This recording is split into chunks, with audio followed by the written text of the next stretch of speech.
a major part of self-improvement, especially when you first start, is to cut out a lot of the bad habits. You get rid of scrolling, you get rid of porn, masturbation, or whatever all of the bad habits are that you need to fix and get rid of. You get rid of them. And a lot of times that leaves large voids in time in the day, where usually you would have been on Instagram, then TikTok, just flipping through the apps, scrolling, watching just like entertainment YouTube stuff, whatever it is. And I also struggled with getting so much free time. So this video is just to give you a few ideas of things you can do to fill the void in time, to make it easier to not just relapse onto the bad habits and keep yourself on the straight and narrow of self-improvement. So you can meditate. This is a great idea because it also is a practice in sharpening your focus, increasing the amount of time you can just sit and literally just focus on one thing. Exponentially helpful, because there's stuff that I'm going to suggest in a minute that having a good attention span for is really helpful for. It also sort of helps reverse the effects of all of that short form content frying up your brain. So meditation, journaling, literally sitting there answering questions about how you feel about certain situations, about the goals you may have for the future, looking introspectively into yourself to find out the root reasons for the behaviors you might have. You can even use journaling as a way to reflect upon things you've achieved or things you haven't achieved, why you may have, so that you can refine skills, do more of what does work, less of what doesn't, and get more success with less fluff, let's say, along the way. Then you can always 100% start a YouTube channel like mine. I use mine as first and foremost to document my journey for myself, so that I can always come back and look upon it. And that's the reason why, that even if no one saw these videos, I'd keep going, because it's my personal archive of achievements and just the video format of me progressing as a person. And then secondly, also as a platform to help push the message of encouraging everyone to be the best version of themselves through self-improvement, and just so that they can live a more enjoying and fulfilling life, doing the stuff that they love, literally, which is what I do. I love this channel. I love making the videos, and it's quite a fulfilling thing for me to do. And I enjoy when I sit down and I make these videos. You can also use a YouTube channel as a way to, spread your own message or just document your own journey. And recording the videos, scripting the videos, especially if you're going to edit the videos and make a thumbnail, it takes some time. Like sitting down to script and then doing video. For me, when I script, it takes me roughly about an hour and a half to 2 hours to script, like quality. Okay, I might get a bit distracted, so it probably should take me less. But for 3 videos, to script and record, it took me about 2 hours. I probably do get very distracted because, my videos aren't great in length, and so it shouldn't really take that long. But there you go.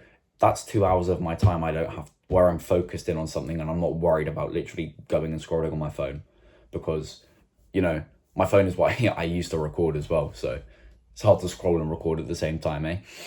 And when I'm scripting, it's literally a way where I can't see it. So I don't even think about going on it, because everything I need to script is literally on the laptop that I would usually have right here with the script.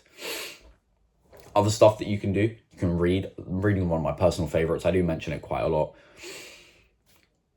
Just gaining knowledge from other people, lessons that others have learned, going on similar journeys to the rest of us. The important thing with reading, though, is not just to read for the sake of reading, but reading to absorb the knowledge and then literally implementing it. When there is a piece of advice you think that is gold, absolute gold, look to implement it as soon as possible, because that's the easiest way you actually learn the lesson or learn to use the tools that they've taught you in the book. And, especially if it's a lesson, look to implement it as soon as possible, because then you have a personal experience to remember the lesson by, and it often leads to you just remembering the teachings of the book a lot more consistently. What else can you do?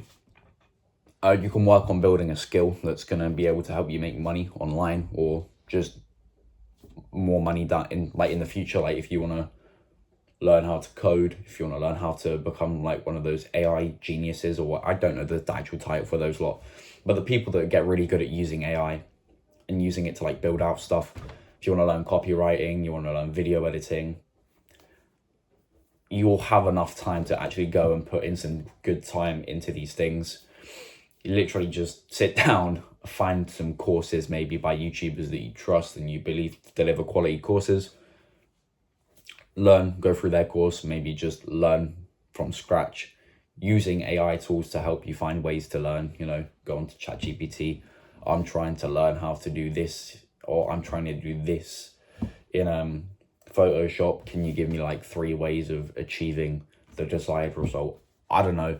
Go and learn a skill that's at least gonna like bump your value up by some amount, because life is a competition.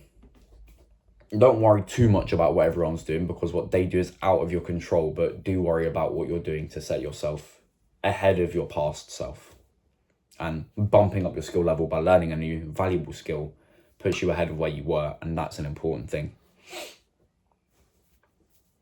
So yeah, there's reading, journaling, meditating, making a YouTube channel, learning a skill, start a business if you want. That sort of happens once you like find your skill that you really enjoy and you realize you can monetize it. You sort of do turn it into a business. If you don't want to monetize it, it can stay a hobby, but these valuable skills can be used to actually make you good money online, rather than needing to go down one of the traditional career paths. If a traditional career path is your ideal path, please go for it. This is about you doing what you love, not what I think's best for me. What I think's best for me is what I do. That's why I do it. But if you think what's best for you is what's best for you, you do that then. And I will never try and encourage you to do just what I think is best, because that would completely defeat me encouraging you to like make your own choices and how you be the best person for you. But yeah, those are just some of the ideas that I could think of on the spot, because I won't lie, this video isn't scripted. And one last thing I can think of, if you don't already go to the gym, most of us do go to the gym, but if you don't already go to the gym, that takes like a good at least an hour a day. Especially if it's a bit further for you, you don't know, like you got to travel there and then travel back, and then you actually work out. That's like what? If you're traveling there and back like a fair distance, that's at least an hour and a half. For me, it's like a 10-minute walk to my gym and back. So, and I'm there for like 45 minutes to an hour. So yeah, again, anywhere between 60 to 90 minutes of your day where you're literally not worried about doing anything stupid, like scrolling or watching the P word, or, you know, I can't think of any other of the bad habits off the dome, but that's why I keep saying those two. Or you just go outside. Literally, if for nothing else, go outside. Just sit outside in the sun, in a park, for just like 30 minutes. And just watch the world go by. Or just walk around working on your social skills, like approaching people, giving compliments, and, you know, going up to girls you find attractive and just asking for their number and stuff. You know, just getting good at general life skills. So yeah, easiest way not to fall back into the bad habits is to find things to replace them with. And yeah, this video was basically just to list off a few of those. I do have a school community too, where we can work on this stuff together. It will be in the description. It will be the top link. But yeah, that's it. Those are some things you can do in all the free time you now have found, now that you don't do the bad habits. Hope you found value in the video. I'll see you in another one. Peace out.